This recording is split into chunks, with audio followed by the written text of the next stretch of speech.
Hello, this is Mike Bithell, creator of Thomas Was Alone and John Wick Hex, and you're listening to the Xbox Expansion Pass.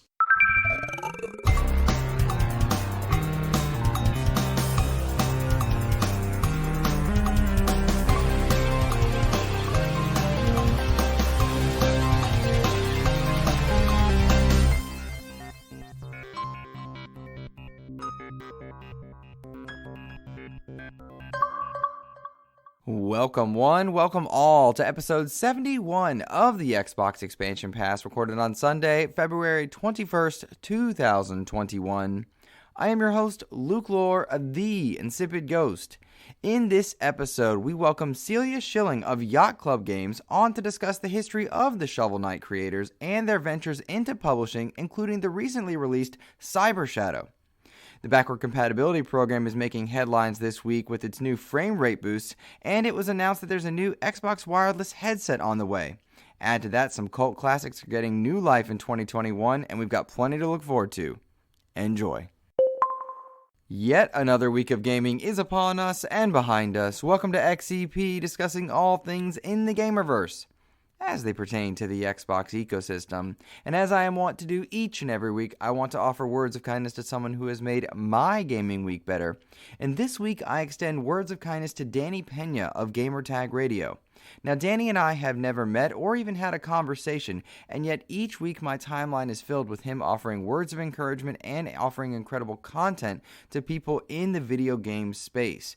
Whether it's interviews, his work with Gamertag Radio, or simply supporting other creators, Danley consistently spotlights people that really just brings joy into my gaming world, and yet again serves as a reminder for how wonderful the gaming community can be when it's focused its attention in the right places. So cheers to Danny Pena. Check out Gamertag Radio, an incredible interview recently with Reggie Fils-Aimé, and really just brightening my week. Check him out. Gamers received a thankful respite from the rumor mill this past week as plenty of news stories made headlines and discussion board posts. First up on our agenda this week is the Backward Compatibility program. Now, the BackCompat team went largely silent in early 2020, I want to say, as they stepped back from releasing older titles into the program, instead choosing to focus on preparing all of the BackCompat titles to run smoothly and capably on the Xbox Series S and X set of devices. This past week, in an Xbox Wired post, Paul Eng, a senior program manager over at Xbox, detailed the latest of what their work entails to maximize the abilities of the BackCompat program, and this time it's by way of something called Fps Boost. That's frames per second boost. Don't make the mistake I did and think for half a second even that it was a first-person shooter boost. I'm sure that we'll get plenty of FPS games getting a boost in that realm, but don't make the mistake I did. It is definitely frames per second boost. Now, this is a free perk for those who are operating with the Xbox Series S and X set of devices that takes advantages of those systems' greater power than the Xbox One by way of increasing the frame rate to older titles. Frame rates can be doubled and in some cases quadrupled up to 120 frames per second past where they were originally coded to display. Now, in order to see 120 frames per second, you'll of course need the right type of display or monitor yourself. I myself am using an LG CX model, and I can see titles with 120 frames per second, and it really is a game changer. The rollout of the FPS Boost starts this past week with a handful of titles that may or may not blip onto your radar. Sniper Elite 4, Far Cry 4, Watch Dogs 2, UFC 4, and new Super Lucky's Tale are all taking advantage of this program, and there are plans to continue rolling out titles to receive the FPS Boost throughout the spring and the rest of this year. You're going to get menu and display options on your Xbox dashboard that will let you manage the game, toggle on and off the FPS boost if you want this boost at a system level, as some games were not designed to be seen in 60 or 120 frames per second, but just their original 30.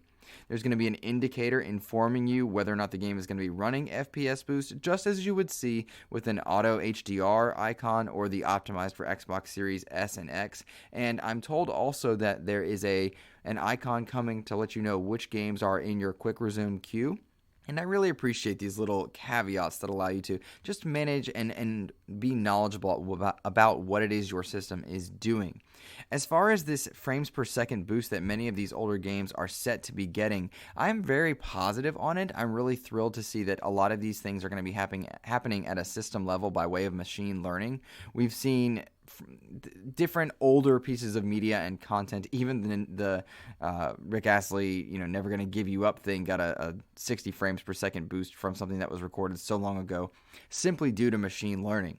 The fact that the Back Compat team is taking advantage of the hardware for the Xbox Series S and X set of devices to enhance older titles is really thrilling to me. I was listening to an interview with Jason Ronald on, I believe it was Kinda Funny's Xcast, and he noted that many of the titles that are going to be coming available with FPS Boost have been going through hours and hours of play testing to make sure that while they're upping, doubling, and quadrupling these frames per second, they're not breaking the game in any particular way because they were designed to be run at 30 frames per second or varying, I suppose, at various levels around that. In some cases, it can break the game because the game simply wasn't created with that display type in mind. The team does all of the work on a system level on their own side, the Xbox team I'm referring to, and if they want to bring a third party into it, they already test the game and prep it before going to that third party to say, hey, here's what we've got, we think it's running well, take a look at it, and once that third party team clears it, then they are putting it into the program. I'm really thrilled by this for a couple reasons. First, I've said before, and I will double down on my mentality, that Xbox is doing a better job than any other first party in the industry right now at preserving legacy. I think PlayStation's really doing a wonderful job as well and getting on board that train, but Xbox seems to be light years ahead of Nintendo in terms of preserving the games as they were intended and enhancing them on their current platform by way of free masters, not necessarily making you rebuy the game. I wonder if we don't see third parties turn down the option to do the FPS boost or the free master approach, enhanced for X approach as well, because they want to re-release the game by way of remasters or remakes and whatnot. I wonder if we don't see that happening, but I really appreciate that Xbox is doing this at a system level so that games are not lost to the ether. Their forward compatibility initiatives combine really well with the backward compatibility initiatives to make sure that if you buy a game, it exists within your ecosystem for decades to come. I mean, I'm playing games that are available on the original Xbox back then through the 360 through now to the Xbox One and Series SX set of devices. That's 4 systems worth of legacy that I can access simply via my Xbox Series X. I really appreciate that, and I appreciate that I don't have to necessarily rebuy a title to keep it in my library, something that I'm not sure we are always afforded the luxury of. I mentioned Nintendo a moment ago, and I want to bring them up for a specific difference that I'm noting between Nintendo and Xbox in their method of game preservation. Because of Nintendo's incredible innovative legacy in terms of creating systems with various levels of innovation, when I'm thinking about the Nintendo 64 controller, the GameCube system having a handle on it so you could take it to different friends' houses with ease. I'm thinking, of course, about the Wii and its motion controls. Sometimes games don't transfer well. A lot of DS titles don't transfer well into newer Switch hardware. It's really hard to necessarily carry those games forward, including a lot of motion-controlled Wii games. We're seeing this in the Xbox space with Kinect games as they've gone the way of the dodo. Nintendo announced that Skyward Sword was getting an HD remaster, I think is probably the best way to put it, and a re-release at the very least, in their recent Nintendo Direct, and in many ways, I was very happy to see that because I don't like games being locked on hardware that requires it to function. Of course, most games on the Wii need that motion control, and Skyward Sword is a Zelda game that I missed, and I would really love to see it happen with button inputs, just so I can get rid of those button controls.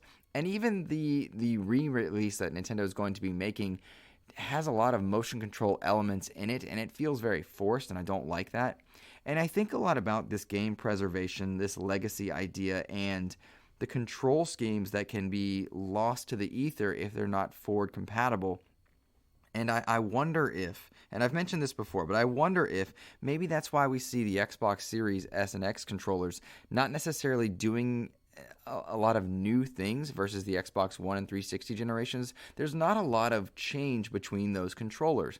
Whereas if you look over at the DualSense controller, there's a lot of new technology in there. You look over at the Joy-Cons, there's a lot of advanced technology in there. And I wonder if that makes it easier or harder to access games via xCloud, via PC, Play Anywhere, and whether or not those things are really worth it in the long run. I, of course, love the DualSense controller. I think it's a fantastic piece of technology. Really love the features that are in there.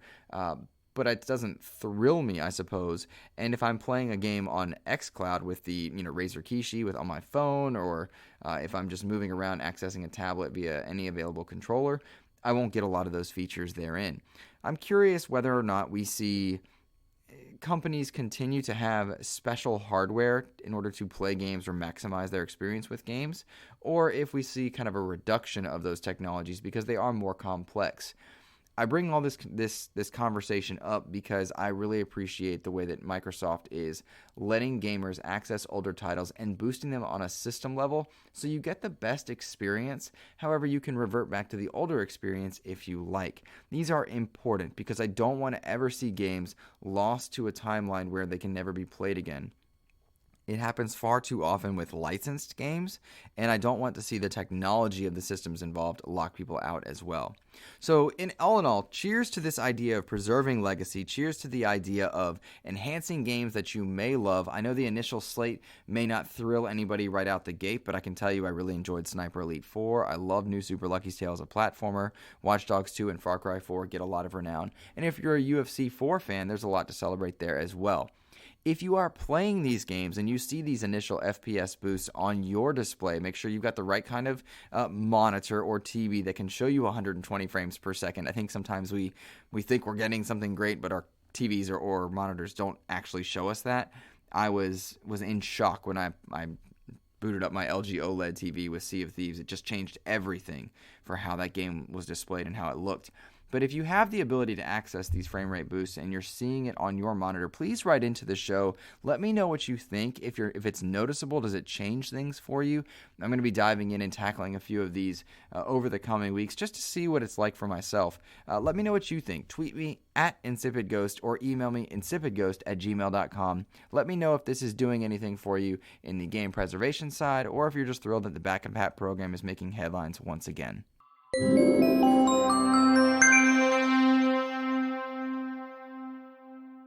A few weeks ago, Todd Oxtra wrote in asking me whether or not I thought Microsoft would be releasing a new headset with the Xbox Series S and X set of devices, or whether or not they would cede that territory to third-party manufacturers. And initially I said I thought they would cede it to third-party manufacturers. I thought they had plenty of things on their plate trying to get hardware out there, and why not leave it to SteelSeries and Riggs and Astro to make headsets for them for the time being. Turns out I was way wrong, as Microsoft announced this past week in an Xbox Wire post that they would be releasing the new Xbox wireless headset with plenty of different audio features for a very comfortable $99 price point.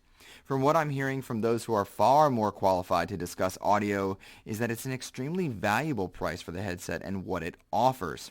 Now, for context, currently I use the Arctis 7X, and previously I used the Rig 800s and Arctis 9s, and I was really big on the Arctis set of headsets, and I love this Arctis 7X. I think it's the best headset I've ever used, and that's made, of course, by SteelSeries. From those who are audiophiles and really specialize in what the best types of audio headsets are, they seem fairly high on this new Xbox headset that has a very minimalistic design. It doesn't scream Xbox at you when you look at it, and to my amateur eyes, I'm really enjoying the aesthetic that it's offering. There are a couple key points to note here. It has concurrent Bluetooth connections, meaning you can connect to your Xbox and your phone.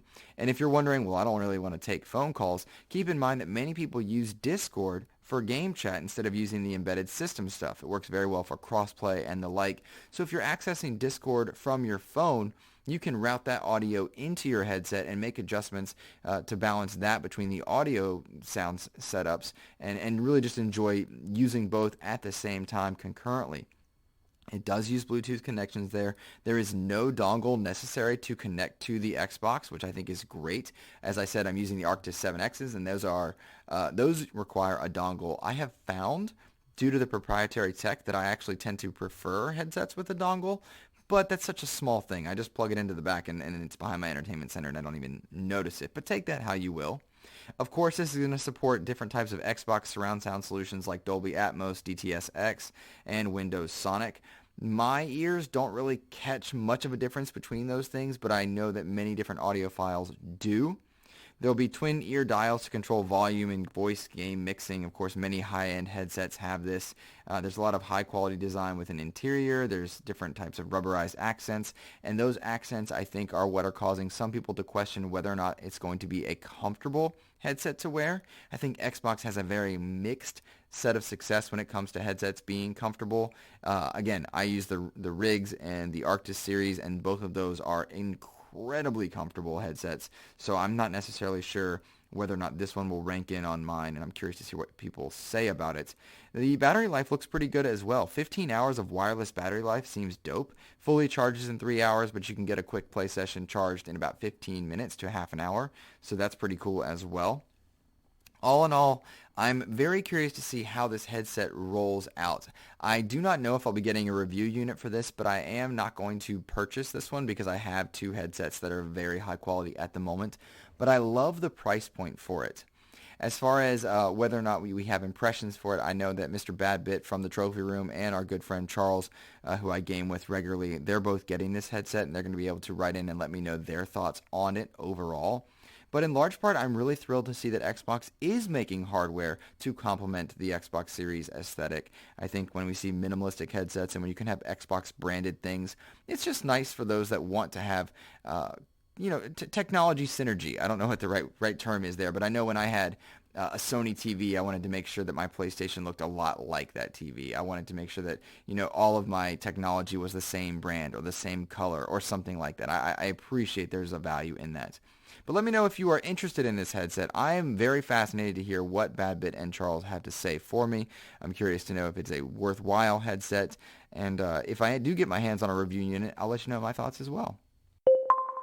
I don't know if this next story is necessarily industry shaking, but a lot of people took a lot of hope and excitement from it in that Bungie has announced they are expanding their studio and IP plans for the years to come.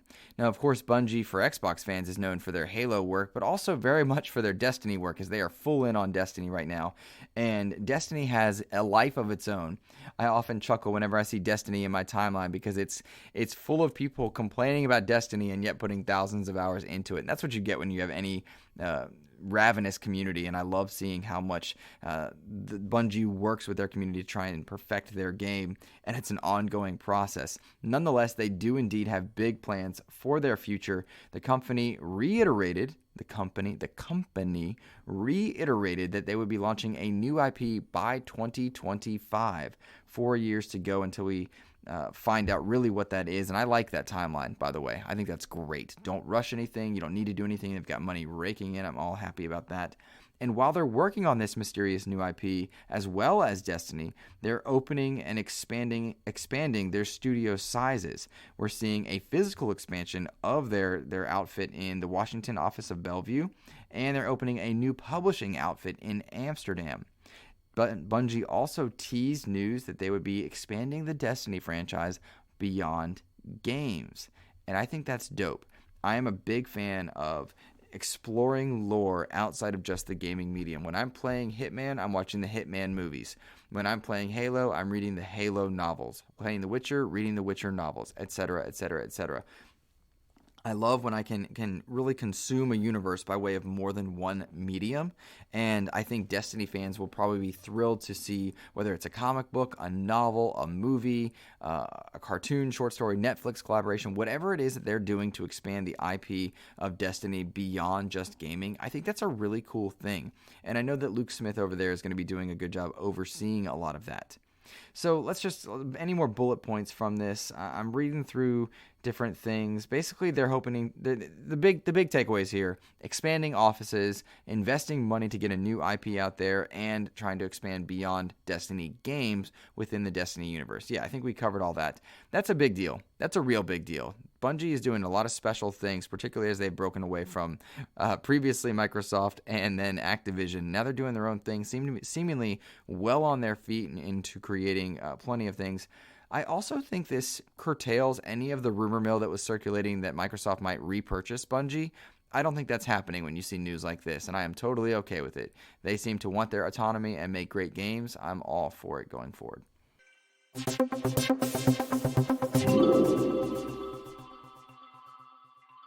Now, several cult classics will be making their way back into gamers' hands in the upcoming year. Stubbs the Zombie, Rebel Without a Pulse, will be re-released onto PlayStation 5, Xbox Series S and X via back compat for PS4 and Xbox One.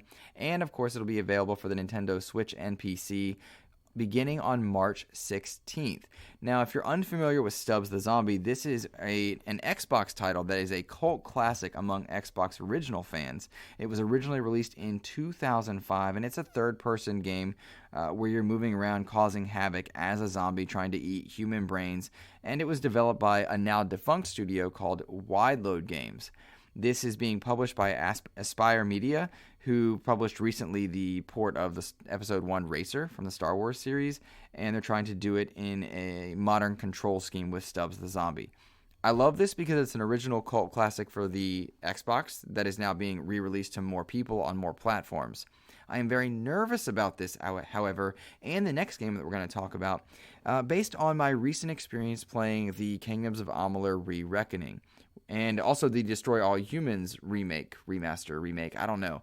Bottom line, those two re-releases, for lack of a better descriptor at the moment, they weren't fun. They weren't good. They didn't help the game be more playable in 2019, 2020, 2021. They simply let me down because they were so faithful in their recreations that their remaster felt lazy. I don't have any experience with Stubbs the Zombie. I'm anxious to try Stubbs the Zombie because so many Xbox fans talk about how much this game meant to them, how much they played it, etc. But if this game feels like a 2005 game and it looks bad and it feels like the port is lazy, I'm not going to be happy with that. Something about the Kingdoms of Amalur Re-Reckoning, the menus felt really obnoxiously difficult to navigate. That could have been cleaned up while the gameplay could have been left intact. User interfaces are another key element to this. I'm nervous about seeing this re-release and the Ninja Gaiden one that we're going to be talking about in a moment, simply because I've had disappointing experiences with re-releases like this.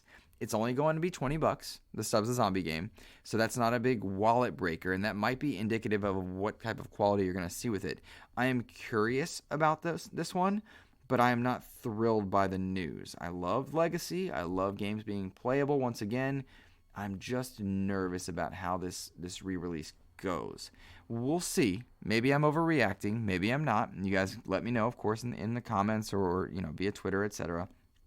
But I'm nervous about it. That game is coming on March 16th, but a game further down the line coming out on June 10th is going to be the Ninja Gaiden Master Collection. This collection coming out on June 10th for plenty of platforms including Switch, PlayStation, and Xbox will combine Ninja Gaiden Sigma, Ninja Gaiden Sigma 2, and Ninja Gaiden 3 Razor's Edge. I'm ecstatic by this idea because I'm a big fan, particularly as I've talked of late, in having all the games in an umbrella and from one launcher that you can launch into. That's why I'm so excited about the Mass Effect collection. That's what I like about the Halo Master Chief collection, about Hitman 3. When you can just dive into any of the games available from one launcher, I like that. It's a really good job at, as I've said many times this episode, preserving legacy and getting to experience older games. Now, just how thorough this remaster and compilation will be. I said remaster, I should say. Just the bringing forward of these games under one collection with kind of the enhancements that come with these newer systems. I'm curious to watch. I think there's a lot of fun to be had in the Ninja Gaiden. Goodness, I'm having trouble saying that this week. Ninja Gaiden Sigma games 1 and 2. I really like those games. Played a lot of them on Vita. I've heard very interesting statements about Ninja Gaiden Sigma 3, which was redubbed as Razor's Edge. It had a really troubled launch on the Wii U. Some people didn't like it. It sort of stood out as the black sheep of the trilogy. That said, I'm excited by this. My eyes are turning, and if there's a downtime this summer, I could see myself purchasing this really just to play some Ninja Gaiden and see if that game is really due for maybe a remake, a God of War style remake, or a return to form, not in remaster form, but just in a new game altogether. And it will test the validity of this IP. I play a lot of games that are in the 2D space, sprite sprawlers where you're going through, and I'm thinking about Cyber Shadow, I'm thinking about The Messenger, and they call back to the old Ninja Gaidens of yore. Well, this was the attempt to bring it into the 3D space, and it was a very good attempt, and it has a lot of history with the Xbox set of devices, particularly Ninja Gaiden 2.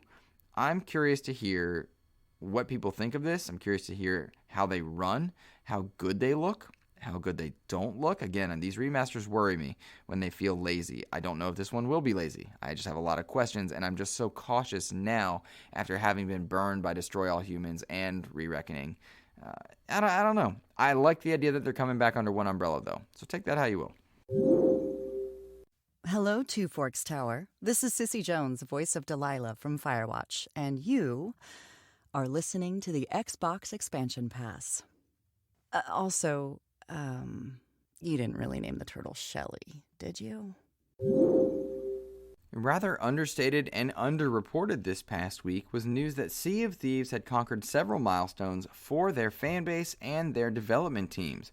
It was announced in a video released by Rare, really talking to the Sea of Thieves community, but some things of note stood out to me. First, Sea of Thieves had its highest concurrent users since launch in the month of January, and their biggest month yet in terms of monthly active users. Additionally, the Sea of Thieves team is now the biggest that it has ever been, and they're continuing to aim for more growth in the Sea of Thieves world than they ever have before. I think this is really neat given that they just released their Plunder Pass, which is their equivalent to a Battle Pass, and in truth, a lot of times the live service version of games don't get discussed as often in the console space as we might otherwise do. It also stands out to me because whether or not you play Sea of Thieves, I think it's hard to argue that it's not the most successful Microsoft IP in the entire Xbox One generation and beyond it, seemingly. Right now, Sea of Thieves feels more successful than Halo, than Gears, and any other of the IP that exists within the console space. Perhaps not as well known as Halo, they certainly seem to be doing incredible numbers both on the console side and the PC side, whether you're playing via Xbox Play Anywhere or under the Xbox Windows launcher or on Steam. Sea of Thieves seems to have marked out its own community that is building onto itself, but not necessarily, in my way of thinking, crossing over into a ton of the console discussion spaces. It's just something that I think stands out as something that we need to remind ourselves, as I'm an avid player of Sea of Thieves, of course, but I think we often forget that it exists because it doesn't stand next to Gears, Halo, God of War, and so many other IP that might exist in that space. But it's doing quite well, and so I wanted to really offer cheers to the Rare team over there and let them know that it is appreciated, and they must be doing a lot of great work to have a player base that is as ravenous as they are. Again, I include myself in that. I love sailing the seas, but it's a very different experience than playing Horizon Zero Dawn or Gears 5, etc.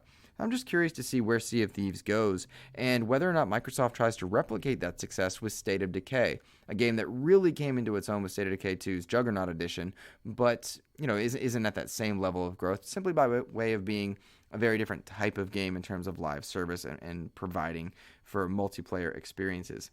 Nonetheless, for it to have its largest monthly active users in the month of January 2021 after the game was released so many years ago, that's dope, and I like it.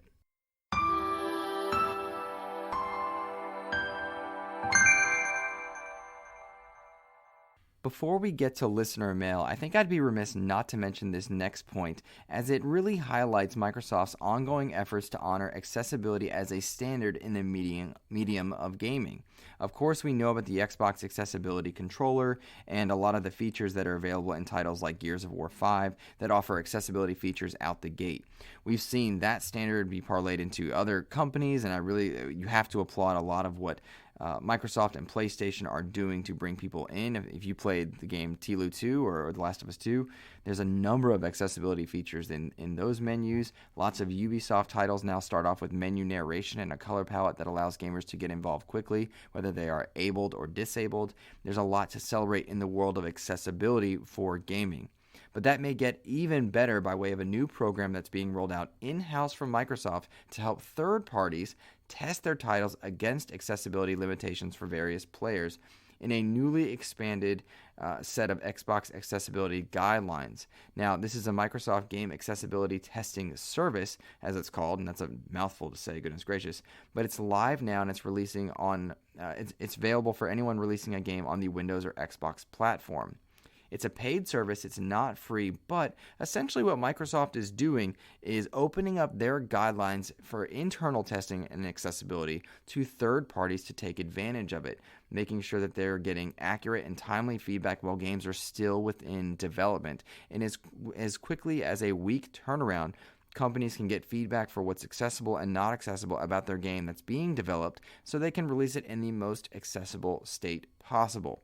Now, that's a mouthful, and it's a lot on the development side, but really the reason I wanted to share that with you is to note that Microsoft, and I believe PlayStation has their own version of this to some level, but really Microsoft is working hard to see that companies are releasing games that can be played by more and more people across all walks of life, and whether they are abled or disabled. Something as simple as a color blindness to a physical limitation that damages the way people are able to input button presses.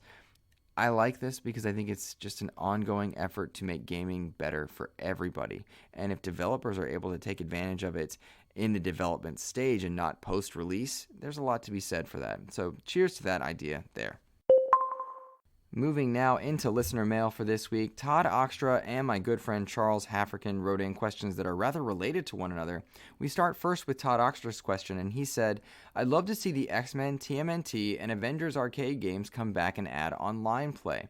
What arcade games do you want on consoles? And then my good buddy Charles wrote in and said, what retro games, Xbox or other, would you like to see come to Game Pass? So I'm going to combine this question just a little bit. First, as far as the arcade games that I want to come back and have online play, Todd, you actually mentioned 3 of the 4 that I would have chosen, TMNT, Avengers, and X-Men. I loved those arcade games back in the day, and I would also like to add AVP to that, Alien vs. Predator.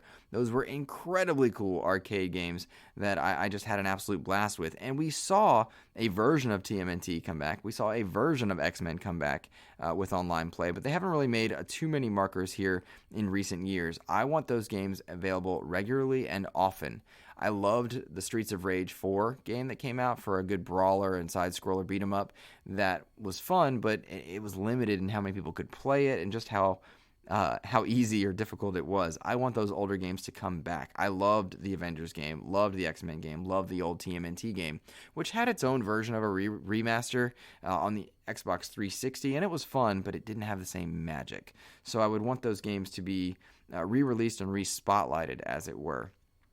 To Charles's question about older retro games, Xbox or otherwise, that I want to come to Game Pass, I'm thinking about a lot of those licensed games that are in the superhero genre just because of my interest. Marvel Nemesis Rise of the Imperfects for the original Xbox, I love that game. That is such a cool fighting game that combined these really dark, broody versions of Spider-Man and Venom and Daredevil and Wolverine to these imperfects that were basically rival characters in their own right. I would love to see that game come back.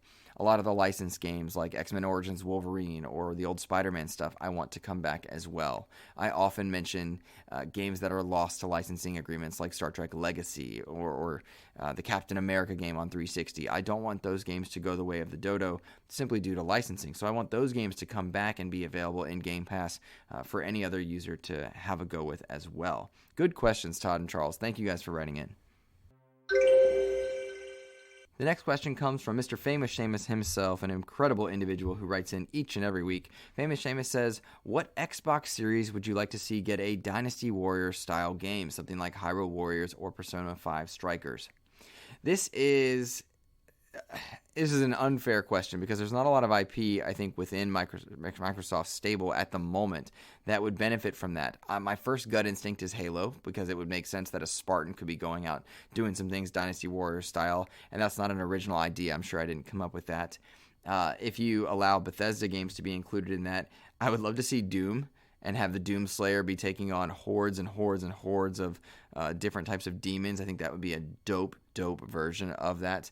But beyond that, I'm not sure there are any IP that are recently relevant that would be worthwhile. I think people are tired of Halo, despite Halo not being back to prevalence. It'll be Halo Infinite's job to get people to care about a Dynasty Warrior style game. I think about Gears of War, and like, that's cool, but does that move the needle anywhere? For me, it would, but for anybody else, I don't know that it does. Hyrule Warriors did something special in expanding the lore of Age of Calamity's Breath of the Wild or anything else. There's a lot of ways that you can approach it, but what franchises does Microsoft have that are worthy of that? And I don't know that right now, in the mind share of gamers, there are too many within that. I'd love to see a Darksiders version of that as well, with the Four Horsemen, racking up kills here and there. I think the abilities of the Four Horsemen would be really cool, and that's not a Microsoft IP, but it is an IP that would benefit well from that gameplay style. So, I wish I had a better answer for you, Famous Seamus, but really, I feel like it's a tired answer of Halo, Gears, maybe a few others. Nothing really too cool there, but yeah, there you go, man. This next question came in from Gamer MD, and while it's PlayStation specific, I think it highlights a couple Microsoft concerns as well. Gamer MD says, will we see a firmware update for the PlayStation 5 that will allow the use of an SSD expansion bay? And while I don't have an answer at all for you as far as the PlayStation side, I do think it highlights an issue that both Xbox and PlayStation have in terms of memory and the lack of expansion opportunities for that memory. 4K gaming on this high level of modern generation now takes up a lot of space on a hard drive, and I think both companies did their fans a disservice when they released at a terabyte or less. Should have been a 2 terabyte system minimum. The lack of option on PlayStation 5 is certainly a big problem for gamers because they have to delete and re-download games anytime they want to play past a certain memory point, and that can be very expensive if you're contending with data caps. On the Xbox side, we have the expansion card, but that's a $200 investment to expand your memory by only a terabyte. That's a problem. That is too expensive, too rich for my blood, and I'm not paying $200 unless it's a very special deal with a good amount of memory in it. I don't know what their solution is in the short term other than to say, deal with it, and that's a big bummer. Moreover, they've really got to do a good job at upgrading this tech and getting more terabytes into those Velocity architecture chips for the Microsoft side. The only way I could see myself purchasing one is if it's Halo branded and looks like Master Chief's Cortana chip, but beyond that, what's the value? It goes in the back of the system. $200 is too expensive. Sony doesn't even offer an option right now. Those timelines need to be increased, and it needs to be better for the gamer. This last question comes from Clint Coombs, and he writes in with a fun one saying, kind of a random question, Luke, but have you ever brought anything from the gaming verse into your teachings at school?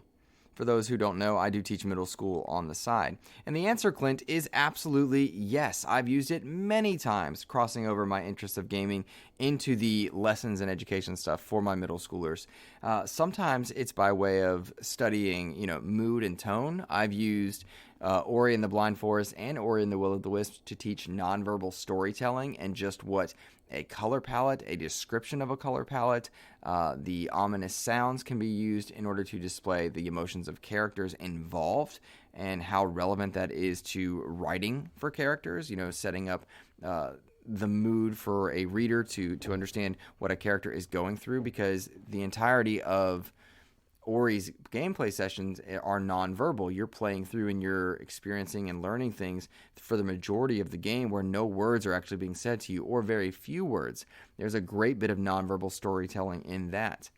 When I am teaching methods of persuasion, I will often bring up Game Pass advertisements to look at how, based on logos, pathos, and ethos, a company might use logic or logos to appeal to a reader or viewer by way of, 100 games for one low price. That is meant to be a logic-based thing, a lot of value for a low amount of investment.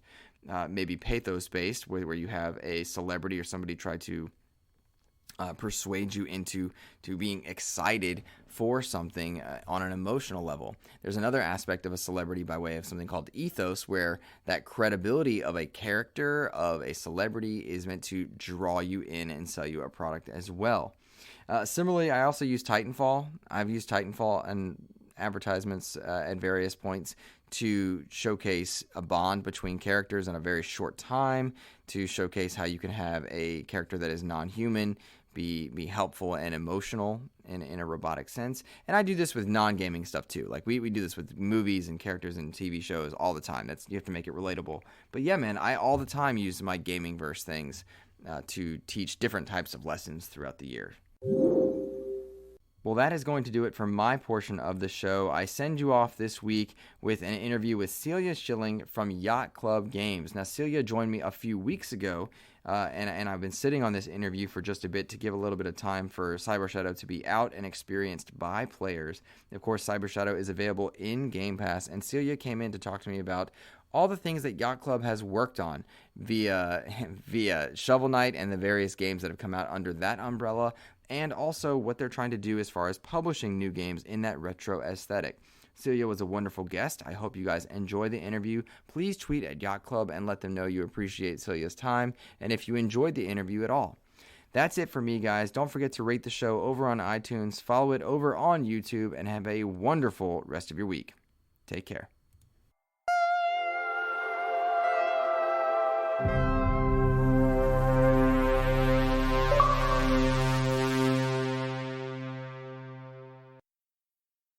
Alrighty, we are very fortunate now to welcome Celia Shilling, Marketing Manager for Yacht Club's Games. Celia, welcome to the show. Thank you for being here.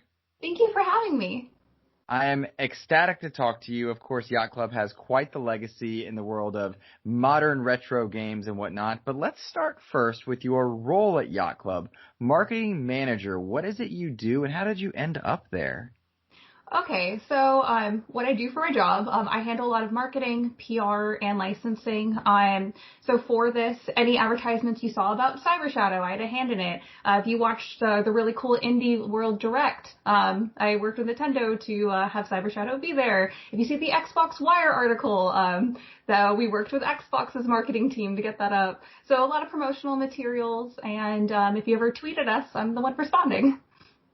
That has to be exciting and pressure-filled. Is there a big difference in working from one of the first-party publishers to the next? So this is actually my first step in hardware. Software. So basically for that, let's rewind a little bit to your initial question. How did I get a job at Yacht Club Games? How can you get a job at any studio you want? Well, the first thing you do is apply. It's really cool. You just do it and they'll call you back. It's really awesome. So for that, so Yacht Club Games is actually my first step into software, development, marketing software developers, before I was in hardware. And so I guess with marketing for like platformers or what you said for other companies, I think it just depends because, we're really lucky since we're very intimate. We focus on our Shovel Knight titles and we're also focusing on Cyber Shadow. But for other companies, you're marketing a heck ton of games. Certain publishers have 50 coming out in a year. So I would say, there's similarities and differences. It just depends on your juggling or what your focus is, depending on what team you're on. How long have you been how long have you been in this role, I should say? Almost a year now. I got hired right before the shutdown happened. So they hired me. I was like, okay, cool. And then a week later, the world closed down. And I remember tweeting, one of my colleagues being like, hey, are we still open? Is everything cool? But yeah, it's been almost a year.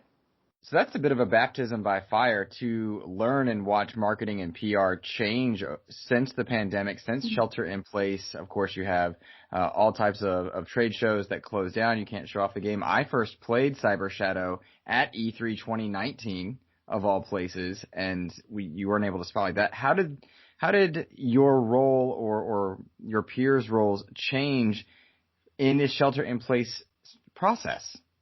So Yacht Club Games was actually really on top of things. So after, I want to say it was PAX East, it was after PAX East. Literally, they decided, okay, we're going to have everyone work from home. So they set everyone up with their computers, their setups, their Discord, everything we would need. And things haven't been too different, except I don't know how tall everyone is, and we're all on video calls.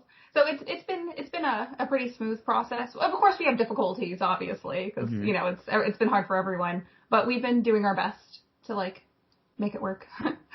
Okay, so silly question, just born of ignorance. You said they set you up with your computers. Does that mean they're shipping you guys computers to work with, or are you using your personal stuff? Does that unique to Yacht Club being smaller or bigger versus some of the major players or even the smallest of indie studios? What does that mean? Well, for me, they shipped me my computer. No, they didn't. Rewind. They shipped me my monitors. And for my computer, I actually stopped by the office because I wanted to pick up some of the merchandise so I could do some Instagram photos. Fun fact, we have an Instagram. Follow us. It's at Yacht Club Games. Anyways, so for that, and I think for my colleagues, they picked it up because it was right before the shutdowns. I'm not exactly sure the process. I haven't asked them, hey, how did you get your computer? But yeah. But you didn't ask them how tall they were either? I didn't. I know how tall, were the people in my interview, but, I want it to be a surprise, when I see the rest of my colleagues. Mm-hmm. Be I thought you'd be shorter or taller. We'll never know. I have the same issue during my day job of working with students because I see their faces or an avatar, and they can only imagine what I look like and vice versa outside of that window. So sometimes I throw them off. Today I wore a Master Chief outfit just to see what they would do. It's quite fun. Great. How did they react? Some of them were frustrated and scared. Others thought it was the coolest thing ever, and everywhere in between. One person, Celia, said that I was that guy from Fortnite. So times have changed. Spaghetti. I was about to ask you if they did any red versus blue quotes, but maybe that's a little too far back. Way too far back. Yeah, the world's different. All right, so we've got you here to talk, of course, about Cyber Shadow, Yacht Club publishing it, and then, of course, Yacht Club's legacy. There's so much to unpack there. Let's back the clocks back a little bit.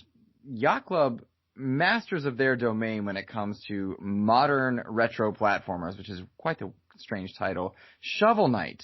That is what the Yacht Club is known for. Talk to me about Shovel Knight and the way the company views the franchise, what they're doing with it, where it's going, and its legacy. Okay, so let's separate this into sections. Okay, so sorry, legacy, awesome. It's definitely awesome. Okay, so for its humble beginnings.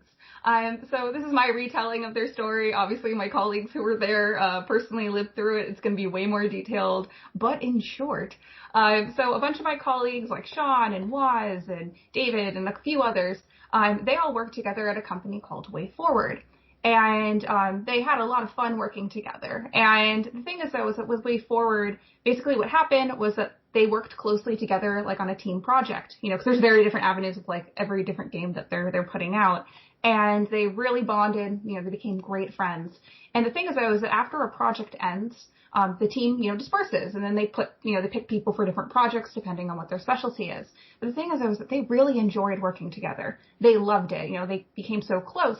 And during their hangouts, they would joke about making a character. Oh, it'd be really funny if we made him with it'd be a 2D platformer, and wouldn't it be funny if he had a shovel instead of a sword? Yeah, that'd be silly. Yeah, and he was a knight. He was a valiant shovel knight. And then it kind of stuck, and they're wait, that's funny. I guess we're doing it now. And so a few of my colleagues got together and they formed a Kickstarter. That's back when Kickstarter was starting to become a big deal. And they're let's get our dreams going. Let's try this. And they went through their journey with creating that. They made a bunch of crazy Kickstarter promises. Yeah, we'll add a fighting game. There's throwing things out there. We'll send you a bag of dirt. And, they did, actually, some of the Kickstarters. That was a tier. So through that process, they created Shovel Knight, and it, people loved it. You could tell the passion that my coworkers put into that game. It's really crazy because as an outsider, this is way before I, knew my colleagues. It was years ago, and I remember playing Shovel Knight and being this is awesome. I want to play more. And what was cool is because of the promises, they kept on making extensions to the game, and it's evolved into Shovel Knight Treasure Trove. And the last edition for it came out in December 2019, which was King of Cards, which is my favorite, as well as Shovel Knight Showdown, which is also really awesome. So and we've grown from like a very small team, and we're still small. We're like 24 people, but like the company is like tripled in size.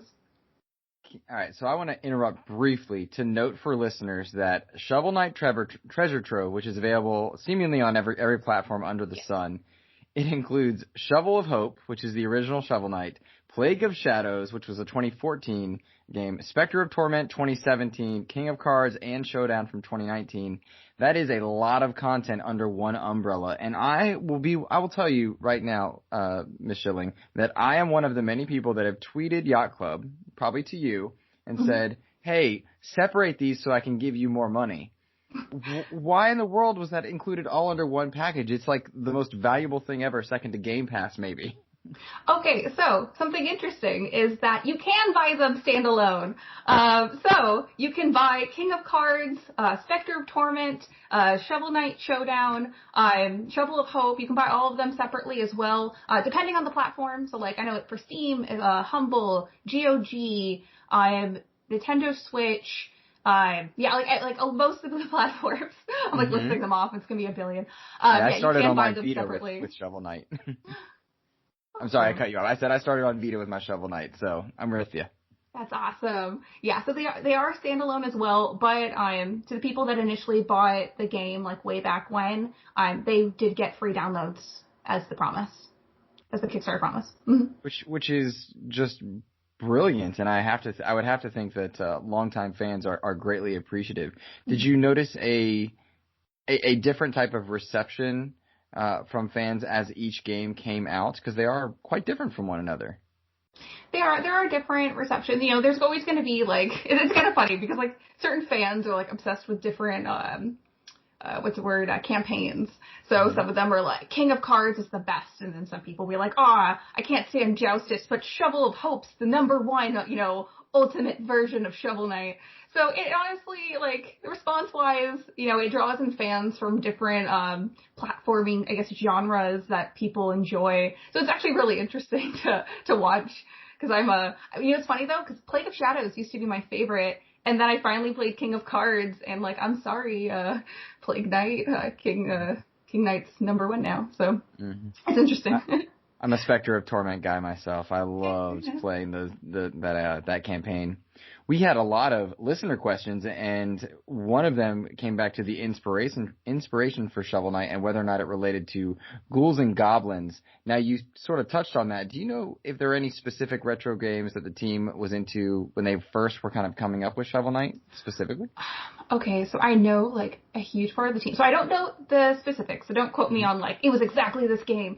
But, like, my colleagues are, like, huge Link to the Past fans. They're huge, Link to the Past, Mega Man, maybe Ghouls and Goblins. I'd have to double check with them, but they're huge retro fans. They have a huge appreciation for like the 8-bit and 16-bit era of gaming. So there's definitely some influences there, obviously, because they went the retro kind of style approach to it. But yeah. That's really cool. And it certainly seems to shine through. And one thing that is noticeable in the Shovel Knight campaigns, all of them, and, of course, in Cyber Shadow, which you guys published, there is a love for retro there. There is a love for retro.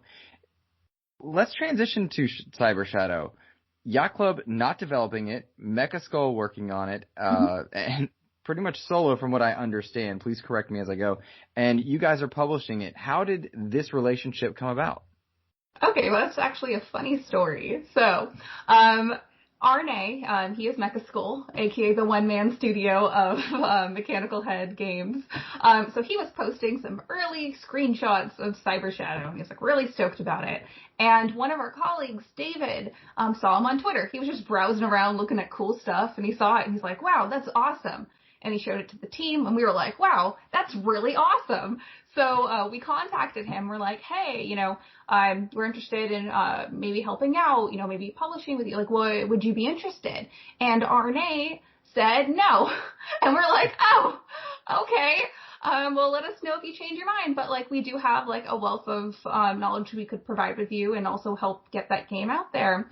And initially, Arne, like, the reason that he said no was he had a very strong no publisher rule. And I think that's because he might have like a connotation thinking that, you know, the publisher would change his vision. But the thing is, though, is for us, though we are a hands-on publisher, you know, we give feedback, we help with marketing. We're very dedicated to keeping the vision of the developer. That is like the whole point. Like, you know, we're not going to take your game, be like, oh, this game's actually a dating sim and then market it that way. Like, no, we're going to keep to your vision of what you want. And like, once he saw like the benefit of that, he was like, oh, okay, yeah, let's work together. And we've been working together for the past couple years. How long did it take to go from the initial no to deciding to work together? I have no idea. Fair point. I would assume like a little bit, obviously, because when communicating with Arne, Arne lives in Finland. It's not like he's like the guy down the street that we can like knock on his door and say hello every so often. So I'm not exactly sure the exact date or timeline, but like, you know, it's conversing over time. Sure. Well, you mentioned that you guys saw this thing, you reached out to him. Is this a common practice that Yacht Club has been doing or has done? Because my understanding, although limited, was that this is the first or one of the first games that you guys have published. Correct me where I'm wrong, please. So for that, okay, so for publishing, this is our first hands-on publishing experience. We had brought a different game to the States previously. It's by Inti Creates. It was published over in Japan. And I am forgetting the name, Gunvolt Strikers. I'm mixing it up somehow. But Azure Striker Gunvolt Striker Pack. Does that sound right? Yes, that's 100% on the website. Right. I saw it, just didn't know better. Go ahead. Thank you. I was like saying the name. Okay, well, thank you. Yes, so that game. So we helped bring that to the States, but this is our first project where we gave like feedback for development, and we did like hands-on marketing with it, and we worked with the creator. And then as for it being a common thing for Yacht Club games, we were playing with the idea of publishing, and like, of course, like, not only do we want to make games, but like, we want to help bring games into like fruition and give them the platform that they deserve. No, anybody looking would see Cyber Shadow, they would see Shovel Knight, and they would think, okay, this is retro modern. You know, that's what it's going for. Is that the focus of Yacht Club's publishing? Is that something that they are keying into? I would say no, because like for Shovel Knight, like we see, like you could see Shovel Knight in like, for example, his cameo in Yooka-Laylee, and he's 3D and looking awesome. I remember seeing that and I was so excited when I played the game. Anyways, so for that, I wouldn't say that we're focused only on retro. So if, let's say, we see a really awesome game on Twitter again, and it's 3D, or it's like first-person VR, who knows? I don't know the future. So for that, we wouldn't discount it just because it's a certain genre. It's kind of one of those things where, like, not only are we, like, a publisher / developer, but we're gamers ourselves. We want to play a lot of cool games and help them get their start. That's such a cool thing. That's so cool. And it's funny, I feel like I'm jumping all over the place, but I just see all these things that I want to lock onto. I'm gonna make sure I focus here on Cyber Shadow for a minute before I keep going and getting excited. When you have Cyber Shadow there, you're working on publishing it, and you're providing feedback to it. What does that feedback look like? I mean, you're looking at, this looks like Ninja Gaiden or perhaps Shinobi or something like that. Is there a specific type of feedback that you're giving? Is it like level design stuff? Is it graphical things? What does feedback look like in that role? Okay, so let me give you a little bit of backstory to help you understand what we give feedback for. So when we approached Arne, the Cyber Shadow was basically done. Like it was a pretty much complete game. But from there, so when we played the initial levels, we gave level design feedback. In some with our experience with that, we gave some feedback on some introduction to like game hazards while we're also like level hazards. Sorry, there we go. Level hazards while introducing enemies. So we gave like a wealth of suggestions that way. But the thing is though, is that it was up to Arne to make changes. Another thing we gave feedback on was like story placement. Like it would be really cool to have a cutscene here. This would make more sense. But it was always up to Arne and his vision. So if he was like, no, like I don't think that works out exactly, he could reject it. But it was a pretty cohesive experience of like us working together. So, Is there QA involved? Is there feedback on difficulty? You talked about level hazards and stuff. I mean, that game is massively hard, but totally fair, and checkpoints are great in that game.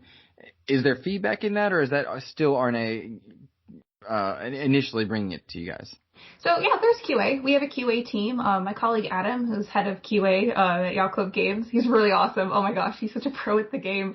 So yeah, we did that. We also had beta testers do QA, so that was really fun to hear everyone's feedback. You know, they wrote their opinions. I made the survey on it, so like we got to see all their answers. And it was a really fun experience with that. So yeah, we helped with that. We also helped with obviously marketing, which is me. We also helped with getting the games ported and like all of that. That's a good point. The game is available on every platform seemingly under the sun: PS4, PS5, Xbox One. Of course, it's forward compatible to Xbox Series S and X. I believe it's on Nintendo Switch and PC. Yeah, Linux, Mac, and yeah, PC. Linux, Mac, and man. So covering the bases there, does that take a lot of extra effort when he brings you the game, or anybody brings you a game? Does it take a lot of effort to get onto that many platforms, or is it specific to the type of game that's being brought to you?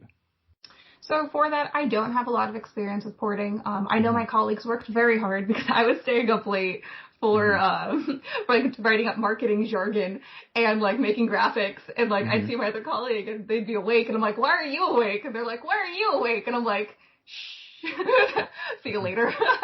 So I don't know exactly, but I assume it's a lot of work. Gotcha. Cool. Well, the game is also in Game Pass and launched day and date there. That had to be an interesting experience. Tell me about that. I don't know if I can. So our experience with Xbox is awesome. I'm really happy how supportive they've been, and we're really happy to be on the Xbox Game Pass platform. And that's our answer. All right, Yeah. There you go. Nothing wrong with that. I found it to be a bit of a treat, though, and I know listeners of this show are mostly Xbox-centric, and I will tell any listener right now, if you have Game Pass, go check this game out for sure. It is an absolute must-play, must-try, and if you are a fan of that genre, the platforming, the Ninja Gaiden, Shinobi, that sort of stuff, I think you will dig it. Did it change on your end, Celia, the way that you marketed or spotlighted the game, being in a subscription service, regardless of whether it was Xbox or perhaps if it had been in PlayStation Plus or some other subscription service? Does that change your job or your role? So for that, so the Xbox marketing team is fantastic. Oh my gosh, like I cannot convey how amazing and supportive and wonderful they are. And for that, it's just different channels of how we would market it, and it's working very closely with their team on it. And we had like Game Pass specific like articles, like on Xbox Wire, for example. One was posted about it, which we shared character profiles. Check it out; it's really cool. Anyways, so we did that, or like we'd share the trailer and we'd focus both on console and Game Pass. So it just depends the channels and the opportunities that we're able to coordinate with the team. Gotcha. That's so cool. That's so cool. And the art design in Cyber Shadow is absolutely dope. The animations are incredible. There's probably it's probably a treat for you when you're getting to market the game, when you have such rich, content to work with in a game that beautiful. It is so pretty. And like the thing is though, is I consider myself a retro gamer, which is very convenient for this very 8-bit classic aesthetic. And just to see the game and like how gorgeous it is and how Arne put everything together, it's such an it's amazing. It's really fun to play with. Absolutely. So I'm going to talk very directly to your QA, Adam. Adam, I need a video. I'm struggling with Subject Alpha, the second part. It's really tough. It's really hard. And Arne, hey, your game's great, man. Thanks for making it so difficult. I'm definitely rocking it. It's a blast. Let both of them sleep. They're tired. I'm sure they are. Putting out a game has got to be so much work. And to that effect, it's, according to y'all's website, you guys have more games in production under the Shovel Knight umbrella with Shovel Knight Dig and Pocket Dungeon. What can you say about either of those projects, if anything? Yeah, sure. Okay, so Shovel Knight Dig is like a brand new game being co-developed by Nitro and us, and it's basically a fun like roguelite adventure with procedurally generated levels. So each time it's going to be a fun adventure. I don't have like a whole ton to announce about it, but there's a lot of fun things in store, and like once I can talk about it and be able to talk about like the cool new characters like the Hexcavators and Drill Knight and like, oh my gosh, so much. What can I say? Drill Knight. Oh my god, it's so cool. I'm geeking out every time I see new updates about it, but I can't talk about any of it. So until then, development is going great. I can't wait to talk about it. So stay tuned to our social media pages and our website for more updates. Once I can announce something, I will. That is a PR-trained answer, and I dig it, Celia. Thanks. What? PR trained? I just made that up on the cuff. I've never said it in my life. Brilliant. So this will sound like an accidental lead-in question, and please don't take it that way. I am curious, given that Yacht Club was so on it, going back to the very beginning of the interview, plus projects that were already in play, does working from home change the timelines for you guys a great deal, as we've seen that happen to many AAA games on what I'm, again, amateurly interpreting to be a smaller scale? Does it change the timelines for development for you guys, or are you fairly capable of being agile on that front? I just don't know. So please don't take that to be a lead-in question. Oh, no, it's okay. So times are tough for everyone, to be honest. Like, I'm not going to pretend that, since we're on top of things, everything's great, and I'm like blinking for help. The thing is that, like, I wouldn't say that things would be like a snail's pace, and there are more challenges with working with the team, and we're working with Nitro, so it's not just like in-house of what we're working on since this is co-developed. So there's a lot of process with it, but I wouldn't say anything is halted because of the times. But, it makes things tough. Sure. Absolutely. And I don't know what it's like for other studios, because sometimes, like, certain studios might not have the resources to be able to, give computers to every developer, or developers at home might not have the resources to be able to work as effectively. So it's a very case-by-case basis, and my heart goes out to the entire industry. Awesome. Well, I'm in full agreement with you on that one, and very appreciative of your time and of you joining me. And it would mean the world if you would take a moment and let people know where to follow you personally, professionally, and what projects you want them to look forward to. And of course, take another stab at talking about Cyber Shadow, because that game is so cool. Okay, let's break this up. Okay, let's first talk about Cyber Shadow. So guys, if you haven't played Cyber Shadow, I definitely suggest checking it out. If you love 8-bit classic aesthetic with the challenge that goes along with it, oh my gosh, you're in store for a treat. So please check it out. And when you are playing, keep an eye out for secrets when you're going through the levels. RNA threw in a bunch of Easter eggs and fun stuff, so yeah, you're in for a treat. So there's that. And if you want to follow the developer of Cyber Shadow, the sole creator, he's at Mechaskull. So check that out if you want to follow the composer, Pentadrangle. So there's those two. If you want to follow Yacht Club Games, we're at Yacht Club Games on literally everything. So Twitter, Facebook, and Instagram. You can also follow us on Twitch if you like to stream. And personally, on Twitter, I'm Celia B, with 3 E's. And yeah, that's it. And I Awesome. hope you guys enjoy the game. Awesome. Celia, thank you for your time. Of course. Thank you for having me. This was a lot of fun.